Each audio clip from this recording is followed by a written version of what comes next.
Hello, I'm Dr. Edward, the Healing Vet, going live for our little conversation we have every week, which is helping your pets with the Healing Vet, where we dig into deeper themes and ideas that are a little bit more abstract, but when you put them into practice, have a very practical impact in terms of improving your pet's life and well-being, and also improving your life and well-being. Today, talking about expansion and contraction.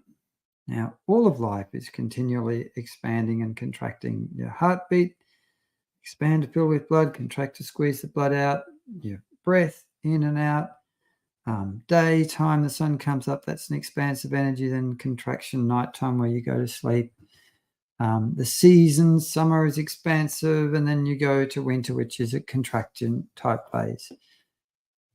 Now, I'm tired today. I was teaching all weekend. We had our whole energy body balance for horses live weekend. It was very expansive.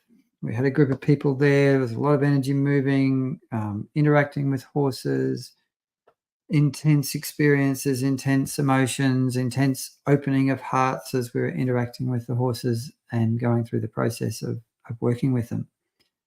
And today, I'm a little tired. I'm in a contraction phase. And what I'm doing is I'm tending to myself and really allowing myself to have a healthy contraction phase after a very expansive weekend of teaching. What does that look like? It looks like I slept in a little bit this morning. It looks like I kind of blocked out all my commitments today so that I am doing my newsletter and I'm here doing my videos and things, but I've been taking extra rests in between doing little bits of this so that if I feel tired and I feel like I need to stop for a little bit, I go and stop. Now, historically, I was really, really bad at this. And I think our whole Western society has a real bias towards expansion. And expansion includes stimulation and activity. Coffee is a drug that a lot of people use to keep pushing more expansion, more alertness, more awakeness, getting more done.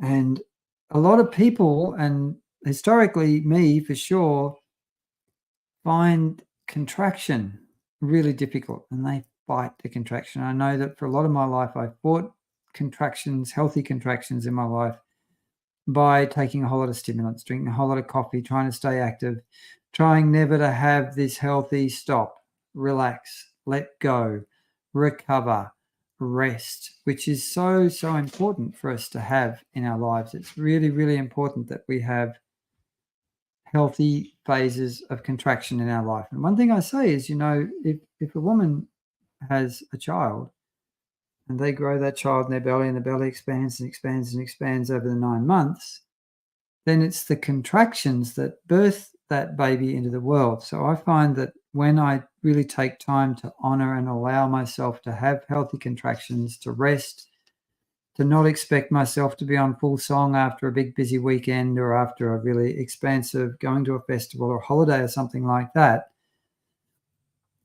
I get a lot more productive overall because my productivity does dip in a healthy contraction. And I allow it to because I need that time to recover. I need that time to rest. I need that time to not be trying to get super high levels of activity happening. Now, with our pets, and particularly with dogs, humans tend to stimulate dogs. They tend to do a lot of high arousal, high intensity activity. And there seems to be this idea that you've got to go out with your dogs and throw the ball or take them to the dog park and take them for long walks and long runs and lots of stimulation, lots of stimulation, lots of stimulation.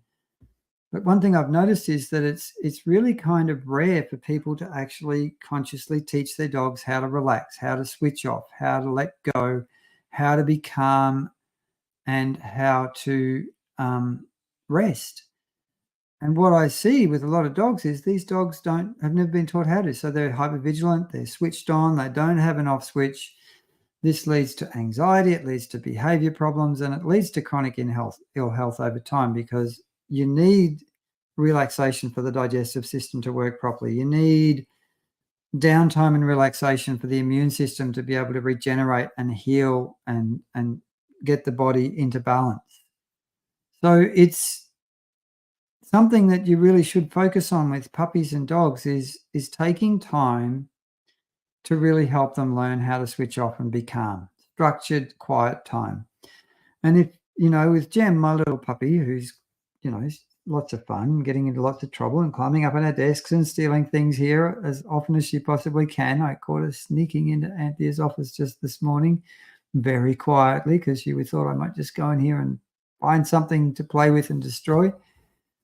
I will have really vigorous play with her because she needs vigorous play and she needs time to run around and burn off steam. She loves to run fast and do zoomies.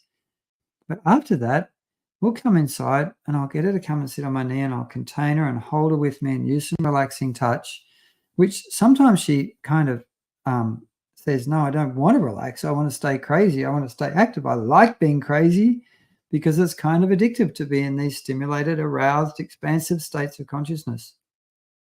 But nearly always within a few minutes, she settles and relaxes and softens. And it's incredibly important that you manage your cycles of expansion and contraction in your life, because if you try to push into expansion continually, you will burn out and collapse at some point. And I can tell you that it's not a lot of fun when you do that. I caused myself some 20 odd years of chronic fatigue from pushing myself very, very hard for a very, very long time. I don't recommend it. It's not a lot of fun. These days, after a big event, well, I go quiet and I don't try to get too much done. And I make sure that I have more time to rest. That means I go through the contraction phase a lot quicker, and then I can move into the next expansion. And when I move into the next expansion, I've got more capacity to expand and grow more rapidly overall. So my kind of path through life smooths and becomes more efficient and more active when I take time for expansion and contraction. It's a really important thing. The more you manage it for yourself in a healthy way, the more of you there is available for your beautiful pets. And the more you help your pets have healthy downtime, contraction time, relaxation, regeneration, and healing time, then the happier they're going to be too. So it's one of the most important things there is. Expansion and contraction. Enjoy the expansions when they happen, but don't try to expand too much, because if you expand too much, you will damage yourself and explode, or the balloon will pop. And then have healthy contraction. Don't collapse into contraction either, though, because if you collapse too much, you'll end up just a puddle and you might go into a state of not getting anything done, losing momentum. So you need to find a healthy balance in managing these cycles for yourself and for your beautiful pets. That's expansion and contraction. That's it for the Healing Vet this week. We'll see you back next week. Until then, give your beautiful pets a lovely pat.